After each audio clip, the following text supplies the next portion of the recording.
आदाब, जय हिंद, जय भारत, जय संविधान, जय लोकतंत्र। साथियों, आज एक बहुत ही संगीन मामले में चर्चा करने के लिए हाजिर हूं कि आज से लगभग 3 माह पहले 22 मार्च और उससे पहले जब कोरोना की चर्चा देश में हो रही थी, उसी समय पर मैंने कुछ बातें कही थी जिसको लेकर के भारतीय जनता पार्टी के एवं संघ परिवार के लोगों ने यह इल्जाम लगाया था कि ये लोग सरकार को बदनाम कर रहे हैं, ये लोग सरकार के साथ नहीं हैं। और मैंने पहले दिन से कहा था कि जहां भी सरकार को देश हित में, जनहित में हमारी जरूरत पड़ेगी, इस कोरोना महामारी से लड़ने के लिए हम पूरी तरीके से सरकार के साथ खड़े रहेंगे। लेकिन इसका मतलब यह बिल्कुल नहीं है कि सरकार उत्पीड़न करेगी, सरकार कोरोना के नाम पर डराएगी, सरकार कोरोना के नाम पर लूटने का काम करेगी, सरकार कोरोना से लड़ने में अपनी नाकामी छिपाने के लिए जनता के साथ दुर्व्यवहार करेगी और जनता का इस्तेमाल करेगी तो हम खामोश बैठ जाएंगे। नहीं, सरकार से सवाल पूछना देशद्रोह नहीं हो सकता। और आज वही बात मैं कह रहा हूं, जब 500 केसेस थे तो पूरा भारत संपूर्ण लॉकडाउन में, कंप्लीट लॉकडाउन में जिंदगी जी रहा था। लेकिन आज 3 महीने के बाद, 3.5 महीने बाद, जब 10,25,000 कितना 10,25,000 कोरोना के केसेस हो चुके हैं और मौत की संख्या, भारत के 25,500 लोग इस कोरोना महामारी की वजह से अपनी जान गंवा चुके हैं। लेकिन प्रधानमंत्री नरेंद्र मोदी जी और भारतीय जनता पार्टी की सरकार कहीं पर विधायक खरीदने में बिजी है, तो कहीं पर चीन हमारे ऊपर कब्जा कर रहा है। लेकिन आज मैं सिर्फ लॉकडाउन की बात करने वाला हूं और कोरोना की बात करने वाला हूं। जब 500 केस से आगे बढ़े तो आदरणीय श्री नरेंद्र मोदी जी ने कहा कि आपको ताली बजाना पड़ेगा, ताली बजाएंगे तो कोरोना भाग जाएगा, कुछ लोग बोले इनके। उसके बाद पूरे देश ने तालियां बजाई, बहुत से लोगों ने तालियां बजाई। उसके बाद जब 10,000 के करीब केस हुए तो कहा कि दिया जलाना है, दिया जलाया। कुछ भक्तों ने तो पूरे गैस सिलेंडर को जला दिया, कहा कि हम नरेंद्र मोदी जी की बात मानेंगे। मैंने कहा ये मोदी जी जो मजदूरों के लिए करना था वो नहीं किए, जो गरीब के जीवन को यापन करने के लिए, उसकी मूल सुविधाओं को देने के लिए जो कार्य करना था नरेंद्र मोदी जी की सरकार ने वो नहीं किया। ये आज सिर्फ दिया जला करके अपनी नाकामी को छिपाने का कार्य कर रहे हैं। तो उसके बाद लोगों ने फिर कहा कि नहीं, ये भाजपा विरोधी हो आप लोग, इसलिए आप नरेंद्र मोदी जी की बात नहीं मान रहे। मैं पूछना चाहता हूं आदरणीय प्रधानमंत्री श्री नरेंद्र मोदी जी, देश के सबसे झूठे प्रधानमंत्री जी, देश को गुमराह करने वाले प्रधानमंत्री जी, लाल आंख दिखाने की बात करने वाले डरपोक प्रधानमंत्री जी, आदरणीय श्री नरेंद्र मोदी जी से कहता हूं कि आज चाइना हमारे इलाके में कब्जा करके बैठा हुआ है, लेकिन श्री नरेंद्र मोदी जी, आपकी कायरता दुनिया देख रही है कि आप पूरी तरीके से डर चुके हैं। और आज भी चाइना के कब्जे में हमारी जमीन है, लेकिन वहां सिर्फ फोटो शूट कराने के लिए आदरणीय प्रधानमंत्री जी नाटकबाजी करने के लिए जाते हैं। मैं श्री नरेंद्र मोदी जी से पूछना चाहता हूं, और यह सवाल किसी व्यक्ति विशेष के नहीं है, यह सवाल भारत की जनता के हैं, कि भारत की जनता पूछना चाहती है कि जब 500 पे ताली बजाया, 10,000 पे हमने दिया जलाया, तो क्या अब 10 लाख, 10.25 लाख जो कोरोना के केसेस हो चुके हैं, 25,000 से ज्यादा लोग जान गंवा चुके हैं, क्या अब डीजे बजवाने वाले हैं आप? और अजीब मामला है, कुछ लोग कहते हैं कि सैटरडे संडे लॉकडाउन कर दो। क्या कोरोना छुट्टी के दिन लोगों को पकड़ने निकलता है? बताए ना सरकार, ये लॉकडाउन और जो कारोबारियों के लिए क्या आप किया? आपने कहा 21 लाख करोड़ का पैकेज, 20 लाख करोड़ का पैकेज, लेकिन उस 20 लाख करोड़ के पैकेज में 6 महीने की ईएमआई माफ करने की हिम्मत नरेंद्र मोदी जी की सरकार में नहीं थी। उस 20 लाख करोड़ के बजट में नरेंद्र मोदी जी गरीबों का 6 महीने का बिजली माफ करने की हिम्मत नहीं थी। उस 20 लाख करोड़ के जरिए गरीब जनता को भोजन का व्यवस्था करने की हिम्मत नरेंद्र मोदी जी की सरकार में नहीं थी। उस 20 लाख करोड़ के जरिए सैनिटाइजर फ्री में तो क्या देते, 18% जीएसटी लगा दिया, और आज अगर किसी को कोरोना टेस्ट कराना है तो उसको कहीं पर 2500 रुपया तो कहीं पर 4500 रुपया देना पड़ता है। क्यों कराएगा कोई टेस्ट? आज खाने को भोजन के लिए पैसा नहीं है, बच्चों की स्कूल की फीस जमा करने के लिए पैसा नहीं है, आज बिजली का बिल जमा करने के लिए भारत की जनता पर पैसा नहीं है, अपने घर के बच्चों को खाना खिलाने के लिए, भोजन के लिए पैसा नहीं है। जो ईएमआई के जरिए किसी ने घर लिया, किसी ने मोटरसाइकिल लिया, किसी ने गाड़ी लिया, किसी ने कोई दूसरे घर के सामान ईएमआई पर यानी कि लोन पर लिए, उसको जमा करने का पैसा नहीं है, तो 4500 रुपये का कैसे वो कोरोना टेस्ट कराएगा?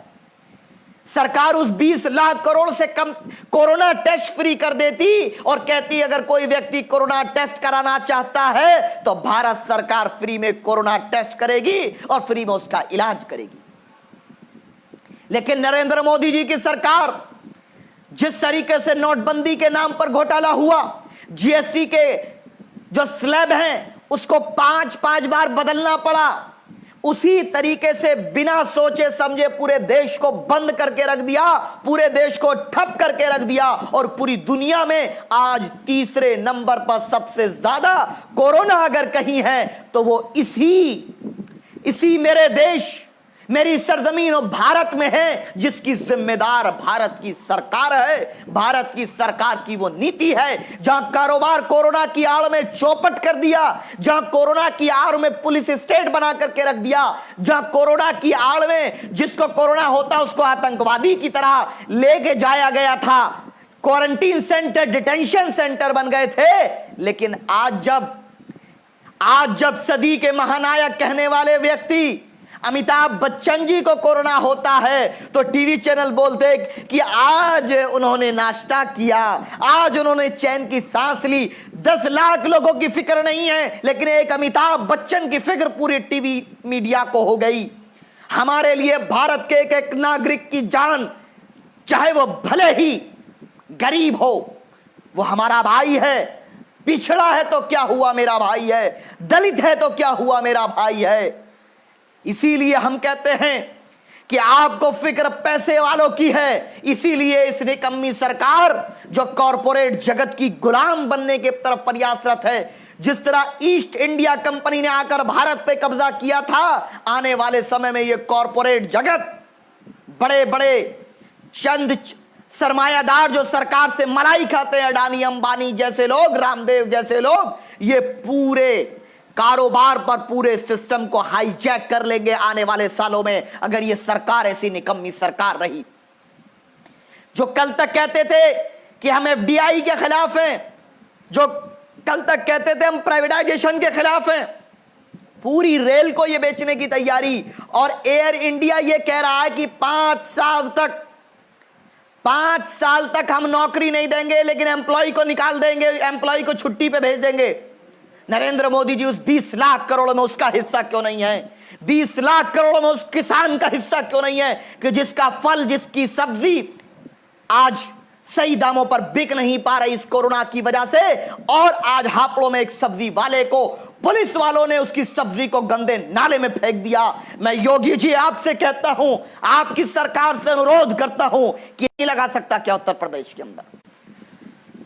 दूसरी चीज जो बहुत इंपॉर्टेंट है, आने वाले अगस्त के महीने में यह तादाद 25 लाख तक पहुंच सकती है कोरोना की, और मृत्यु दर रोजाना बढ़ रही है। 10% कोरोना के जो टेस्टिंग के हिसाब से देखा जाए 10% कोरोना आ रहा है, और कई देश ऐसे हैं जो 10 लाख में से 1,63,000 लोगों का टेस्ट कर चुके हैं, लेकिन हम लोग 10 लाख में से 10,000 का भी टेस्ट नहीं कर पा रहे। ये हमारी रेट है, हमारी तेजी है कोरोना से लड़ने की।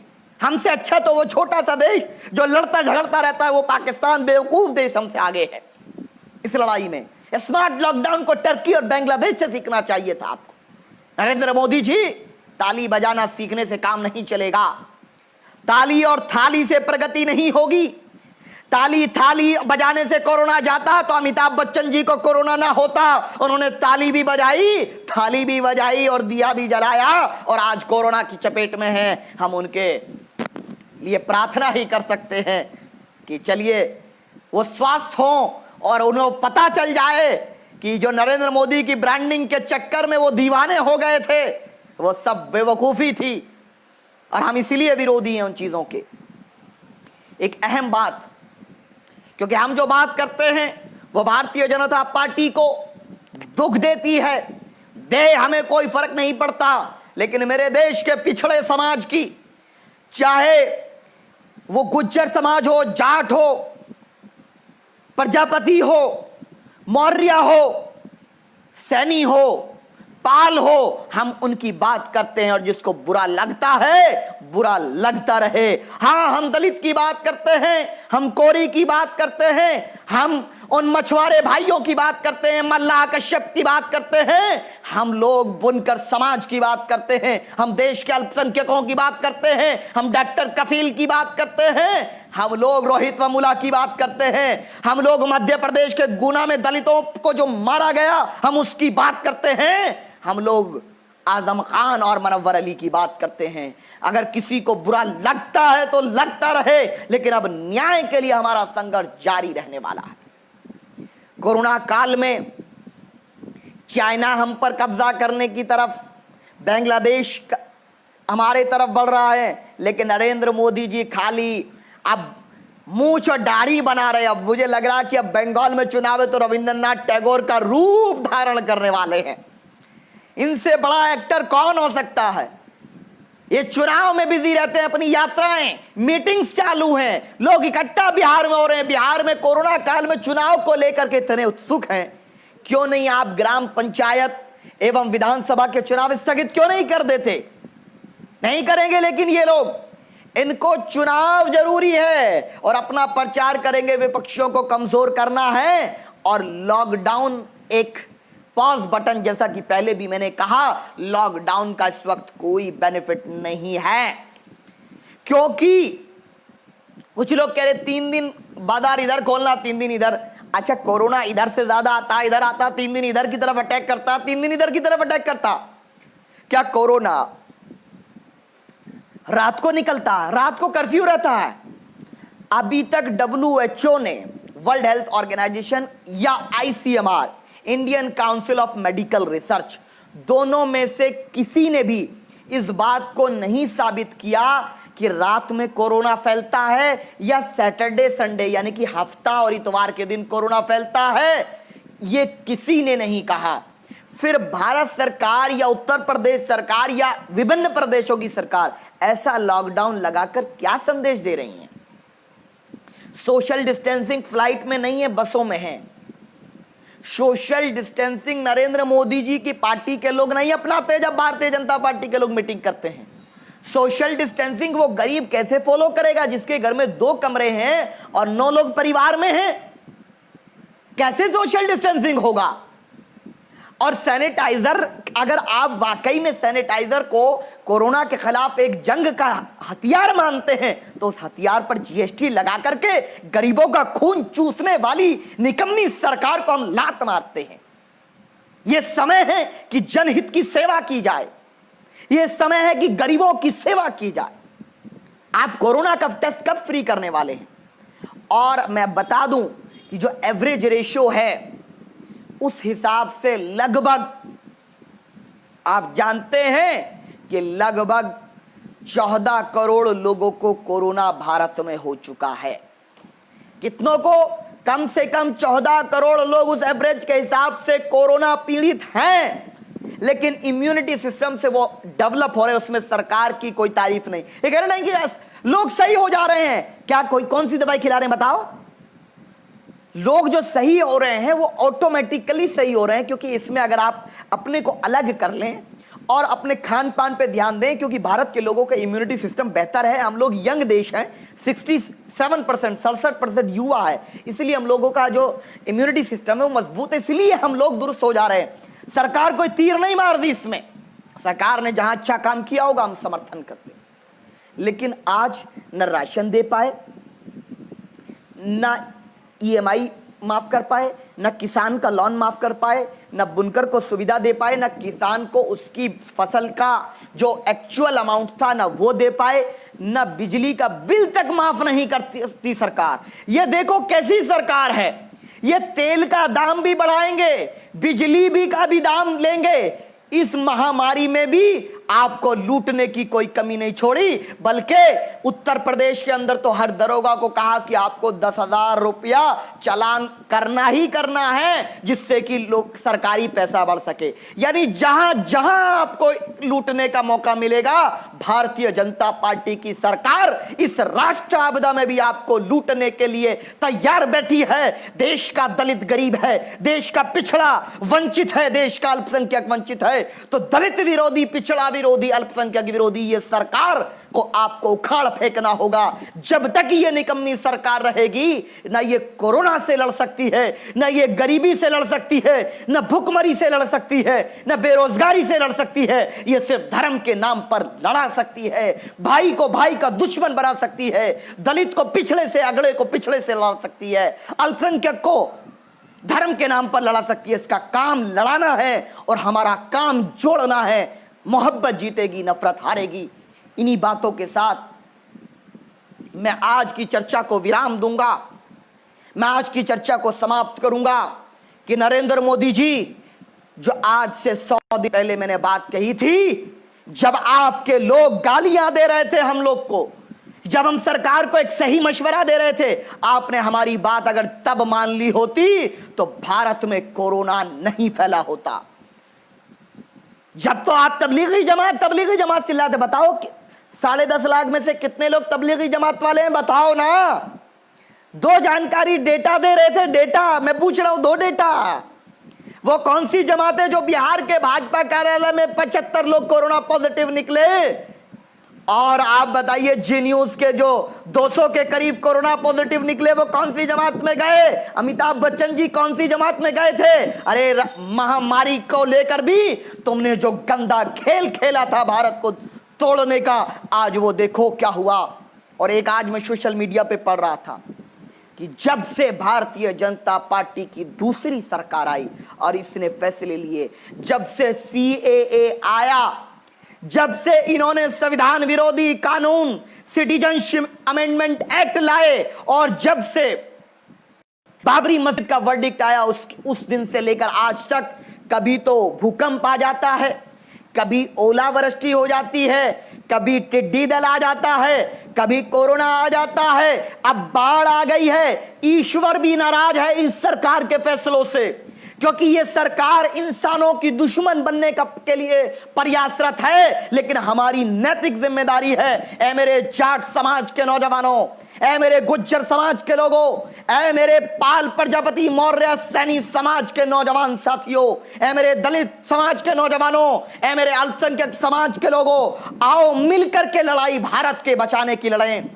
आज आदिवासी समाज, मीणा समाज के न्याय की लड़ाई लड़ें। आज एक दलित की बेटी की इज्जत लुटती है, तो कहीं पर गुना में दलितों को मार दिया जाता है, तो कहीं पर उत्तर प्रदेश में ब्राह्मणों का जीना मुहाल हो चुका है, उत्पीड़न हो रहा है ब्राह्मण समाज पर। हां, मैं मनुवाद का विरोधी हूं, हां मैं ब्राह्मणवाद का विरोधी हूं, लेकिन इसका मतलब यह नहीं कि भारत के ब्राह्मणों पर, भारत उत्तर प्रदेश के अंदर भारतीय जनता पार्टी की सरकार ब्राह्मण समाज का उत्पीड़न करे। जहां एनकाउंटर, फर्जी एनकाउंटर हो ब्राह्मण समाज के लोगों को गाली मारी जाए, तो हम ब्राह्मण समाज के लिए भी बोलेंगे, क्योंकि हमारी जहन में, हमारे दिमाग में भारत की एकता और अखंडता और न्याय है। गोबर भरा हुआ नहीं है कि हम किसी के दुश्मन बन जाएंगे। हम और उस व्यक्ति के दुश्मन है जो समाज को तोड़ता है और समाज के न्याय के लिए लड़ने वाले, समाज के अंदर भाईचारे को, अमन को कायम करने वाले हर व्यक्ति के साथ हम मजबूती से खड़े हैं। हाँ, हमारी आवाज मुखर हो सकती है, हमारे शब्द कड़वे हो सकते हैं, लेकिन जितना दर्द हमें डॉक्टर कफील के जेल में बंद होने पर है, जितना गम हमें मनव्वर अली के जो सीए का प्रोटेस्टर था उसके जेल में होने का है, उतना ही दुख हमें उस एक बेगुनाह ब्राह्मण की हत्या होने का भी है, उतना ही दुख हमें ऊना में दलित भाइयों की हत्या का भी है, उतना ही गुज्जर समाज के उत्पीड़न का भी है। सबसे ज्यादा फर्जी एनकाउंटर की खबरें गुज्जर समाज की तरफ से आ रही, उनके लिए आ रही हैं, उनके साथ उत्पीड़न हुआ। तो ये सरकार सिर्फ और सिर्फ डराना चाहती है, आपको मुद्दे को भटका करके आपको स्कूल की फीस तक माफ नहीं कर सकी ये सरकार राष्ट्र आपदा में कह रही थी दूर रहें, ये करें, खुद सारी राजनीतिक मीटिंग कर रहे थे, लेकिन एक बिजली का बिल माफ करके जनता से मदद नहीं कर सके। पीएम केयर फंड था या विधायक हेरफेर फंड था? ये पीएम केयर फंड इकट्ठा कर रहे थे नरेंद्र मोदी जी या विधायक हेरफेर फंड इकट्ठा कर रहे थे कि मध्य प्रदेश में कैसे सरकार तोड़नी है, राजस्थान में कैसे तोड़नी है, उसके बाद छत्तीसगढ़ में कैसे तोड़नी है, महाराष्ट्र में कैसे तोड़नी है।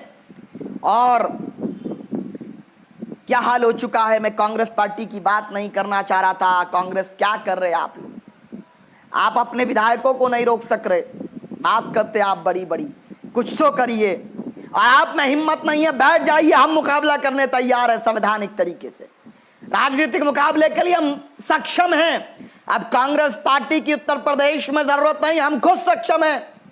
हम हर उस समाज का नेतृत्व करने में सक्षम है। हमारी पार्टी जिसको न्याय नहीं मिला, कांग्रेस पार्टी, समाजवादी पार्टी या बहुजन समाज पार्टी के अंदर अब भारतीय जनता पार्टी का मुकाबला करने की हिम्मत नजर नहीं आती है। अगर कोई मुकाबला कर सकता है तो हम मुकाबला करेंगे और नैतिक जिम्मेदारी मानते हुए सभी धर्म, जाति, संप्रदाय के लोगों के साथ न्याय करने का कार्य करेंगे। इन्हीं बातों के साथ मैं अपनी बात को विराम देना चाहता हूं। एक शेयर करके तमाम भक्तगणों तक पहुंचा दें।